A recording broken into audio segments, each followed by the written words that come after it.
Okay, it's time now to do the side dots, and I've got this this plastic round stock material. Okay, so it's 3/32 in width of an inch, and I've got a 3/32 bit in here. Okay, now it's very important to use a fence on the drill press when you're doing this, because you want the fret dots to be at the same distance from the bottom of the fretboard. Now, one interesting thing that I realized after I did this a few times is that with the fretboard taper, okay, so fretboard's wider down here than it is up here. Therefore, the thickness of the fretboard is thinner down here, okay, than it is up on this end. It's thicker on this end because with the radiusing, if you're cutting in deeper into the radius, the fretboard's just going to be a little thicker, right? So I put the neck this way. I'm measuring from the bottom of the neck this way, right? So I want the dots to be the same distance from the line where the fretboard connects to the neck, where it's glued to the neck. And as I go down the fretboard, the dots are going to get a little bit closer to the surface of the neck, okay? But that's just the nature of it. And I usually eyeball this. I find that, you don't really need to be, it's accurate enough. So basically, I'll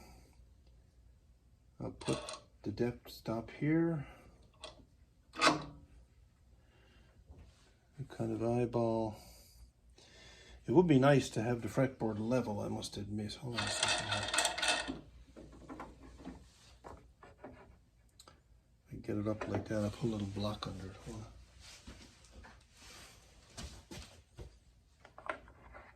on. It's a bit too thick. Hang on. Okay, you got a little block here under the neck just to keep this surface parallel to the surface of the table here. So come down here.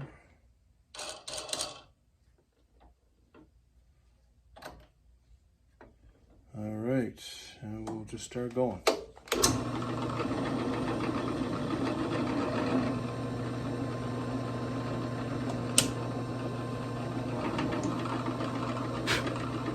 Probably deep enough. Come along to the 5th fret.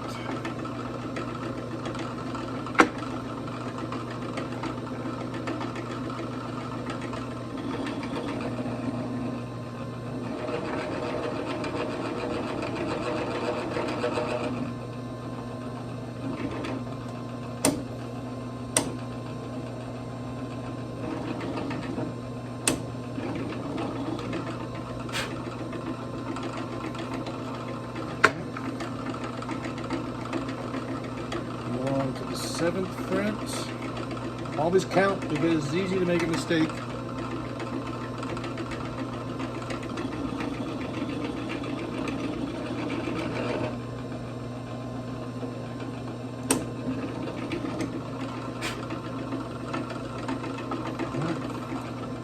And the 9th fret.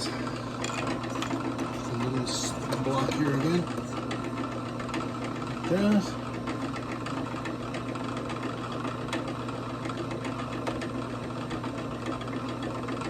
Eyeballing this. I'm kind of, I could measure it, but I'm just looking at the fret dot and I'm putting it in the center of the fret dot here, right? So it kind of matches my eye.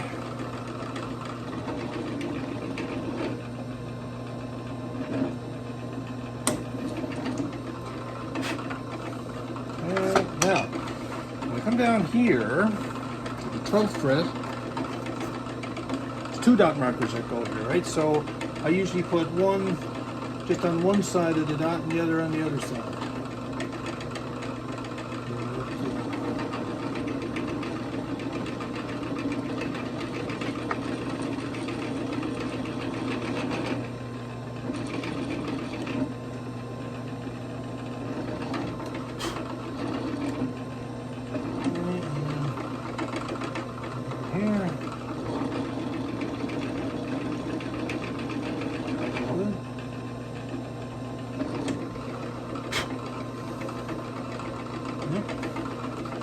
4 more to go.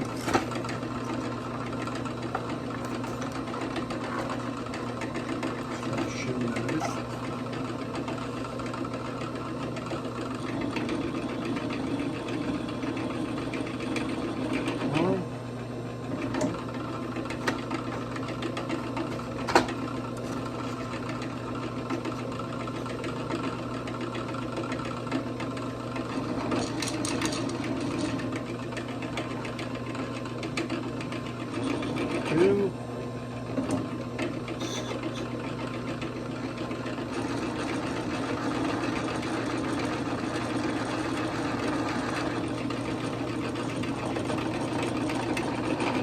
Three. Last one.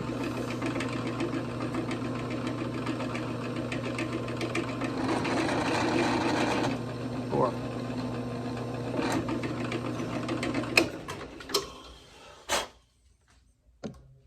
So all the side dot markers are done. So now we just put that plastic stuff in and I'll show you how that goes. Okay, so we're going to put in our white plastic marker here. So it goes down the hole, fits very snug, right? So crazy glue, have lots of crazy glue around. It never dries up or goes bad here. There's always a use for crazy glue. As you can see that there, now I'll come back a bit. So just put a little dab of crazy glue there. This one, I don't know, down to the bottom on that one, I think.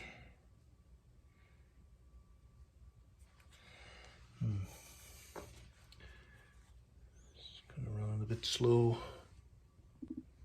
Okay, here we are. Now this is more viscous stuff, right, than the watery stuff that I used, but it's the same glue. It's cyanoacrylate. It's just different viscosity.